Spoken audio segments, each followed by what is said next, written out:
Hi Mike, Happy New Year.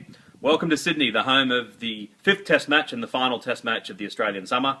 I've really enjoyed doing these reports, but I think that after this match I might give them a bit of a break for a while.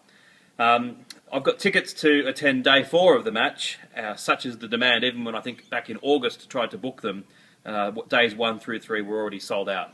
There were 45,000 people there today, and there'll be similar crowds in the next few days as well.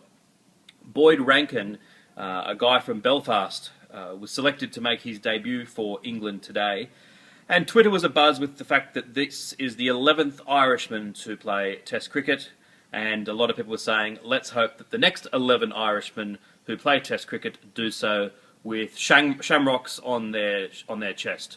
Whether Ireland do get admitted into the Test fraternity anytime soon is a bit debatable, but hopefully it happens one day. Unfortunately for Boyd Rankin, he had one of the worst debuts in history. Shortly after starting, he pulled his hamstring, went off, got it treated, came back on, and promptly pulled it again and limped off, probably never to be seen again, certainly not in Australia, in the Test series this summer. So often in this series, England have got themselves into a strong position, and that happened again today. Australia were 5 out for just under 100 runs. England looked like they were going to be on top. And then Brad Haddin, the Australian wicketkeeper, played brilliantly, as he has done all summer. And Steve Smith, I don't know if you remember right from the very first update, I mentioned Steve Smith back at Lord's, how he had a face that looked like he'd been stung by some bees.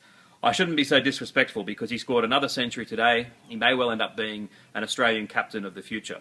They got Australia out of trouble, and eventually Australia finished with 326. Not an enormous first innings by any means, but I think this pitch, which is bouncing around a bit and doing a bit, that on this pitch, that score is going to be pretty good.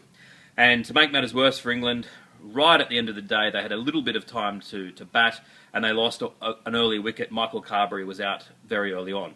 So England are 1 wicket out for 8 runs in reply to Australia's first innings total of 326. I'll speak to you tomorrow about day 2.